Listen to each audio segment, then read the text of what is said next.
Ìdòwú Phillips ìyá Rainbow, Ọlọ́run Nítorí Mama tí wọ́n la ṣe, Ọlọ́run SBG Ọ̀ṣọ́fà, Ọlọ́run Babalọ́lá, Ọlọ́run Jacob, Isaac àti Abraham. Adágbére fún yín, ẹ̀mí mímọ́ adágbére fún yín pátápátá. Ìgbẹ̀yìn, it will be worse than that of Saul. Ẹ lọ kọ sílẹ̀. Bẹ́ẹ̀ ni mo. Princess Dámilọ́lá Adékọ̀yà, gbajúmọ̀ aláwàlà tó gbé bàbá Ìjẹ̀ṣà lọ sílé ẹjọ́, tí ẹ̀ sì ń fi aṣọ péńpé roko bàbá yìí lọ́gbà ẹ̀wọ̀n náà ti wọ wàhálà àwọn Kérúbù. Fídíò kan ló tẹ ìkànnì lọ́wọ́. Nínú ẹ̀ náà ni ọmọ ìjọ Kérúbù kan ti bú ẹnu àtẹ́ lu èpè ńlá tí Princess ń fi aṣọ àti fìlà ṣẹ́lẹ̀ àwọn tí ó sọ pé ó ṣe òun. Báwo gan lè ṣe èpè ọ̀hún? Kí sì ni àwọn ọmọ ìjọ Kérúbù wí lórí ìgbésẹ̀ yìí? Yeah, praise the Lord. Hallelujah. Mi dá sọ̀rọ̀ ní ṣe pé mi ò fẹ́ dá sí anything lórí social media. But lórí issue Princess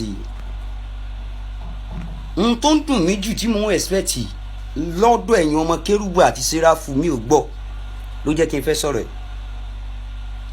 Princess ẹ wà lára àwọn tó ń ba white garment jẹ́, ẹ wà lára àwọn tó ń takò sí pé Nítorí Mama ọmọ tó tọ́lá sí.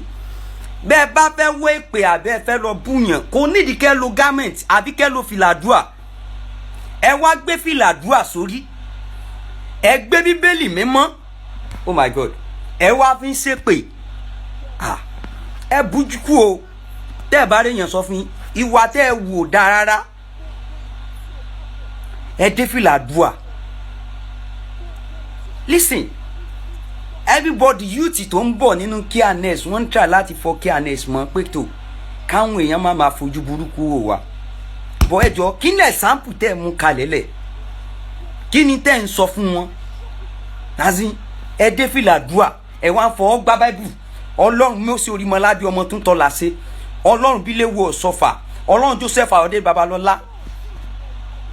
Azin, do you think before you do it, ma? I watched one of your video. You said it pé ìyá Rainbow wọ́n pé wọ́n bẹ̀yìn. Ẹ̀yin gan ti sọ̀rọ̀ tán náà. Ìgbà tán ti bẹ̀yìn tẹ́ gbọ́ ẹ̀bẹ̀, ẹ ti tẹ́fẹ̀ẹ́ nu yín. Ọlọ́run ló mọ̀ tọ́. But the problem is that n tó emu ìyá yẹn tó fi pè tó fi bẹ̀yìn. Ẹ gbọ́ màmá ló jẹ́ sí i. So ẹ wá ní pé wọ́n sọ̀rọ̀ yín lẹ́yìn. Ìgbà tán ti bẹ̀yìn tẹ́ gbọ́. Ó ṣeéṣe kan sọ̀rọ̀ now, but the problem is that ìyẹn ò ṣe ìyẹn ò bother me. Are you getting me? Ohun tó ń bí mi nú jù kẹ́ ẹ stop ẹ o, bẹ́ẹ̀ bá stop ẹ Ọlọ́run Nítorí Mama máa fi ń ṣẹ̀sìn o. Aṣọ funfun tẹ́ ẹ fi ń ṣẹ̀sìn Ọlọ́run máa fi yẹ ẹ̀jẹ̀ yín. Ẹ wá yàyà ládùú elépè, aláṣọ funfun elépè, ẹ̀ ń gbọ́ ọmọ tí ò mọ nǹkan kan ẹ̀ ń gbé ṣépè.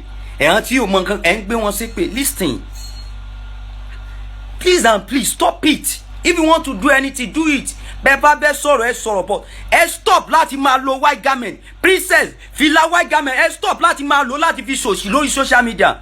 Ẹ má lo garment mọ́ tẹ́ bá fẹ́ ṣòṣì yẹn ṣe síwájú náà. Ẹ má kó bá wọn pé ẹ má máa tako sálà. For God's sake, it's rubbish. Tẹ́ bá rí èèyàn sọ fún original rubbish. God bless you. Mi ní sọ jù bẹ́ẹ̀ lọ. Yomi Fabiyi láti èní lọ pẹ̀lú àṣẹ ni mo sọ, gbogbo ibi tí o bá wọ̀ ibi ni o máa kó wọ bẹ̀. Gbogbo ohun tí o bá ń ṣe ibi ló máa kọjú sí ẹ. Gbogbo ẹni tó bá kọjú sí ẹ láti ṣe ẹ́ láàánú, ègún ayérayé á bọ́ sí orí wọn. Gbogbo ilẹ̀ tí o bá tẹ̀ á máa jù ẹ́. Gbogbo ọ̀nà tí o bá gbà á ṣókùnkùn fún ẹ. Yomi, after Ijesha was sentenced today, you came to court to say o fẹ́ appeal. Ìwọ tó ò tí ì mọ nǹkan tó ń bọ̀ fún ẹ. Go and count everybody that you came with. Those you brought to court, go and count them. Lọ wò wọ́n lẹ́yọ kọ̀ọ̀kan, níbo ló wà? Àwọn míì ti kú, àwọn míì wà lórí àìsàn. Ó jẹ́ fẹ́ gbọ́. Yomi Fabiyi títí di ìran kejì ẹ, gbogbo ọmọ tó bá ti ara ẹ jáde ni mo sọ. Gbogbo ọmọ tó bá ti ara ẹ jáde ò ní jèrè wọn. Rainbow Ìdòwú Phillips is the fact that Ọlọ́run Nítorí Mama tí wọ́n la ṣe tí èmi àti yín jọ ń pè ó ń dúró dè yín. Ẹ pera yín ní ìránṣẹ́ Ọlọ́run Mama Rainbow. Ẹ pera yín ní ìránṣẹ́ Ọlọ́run.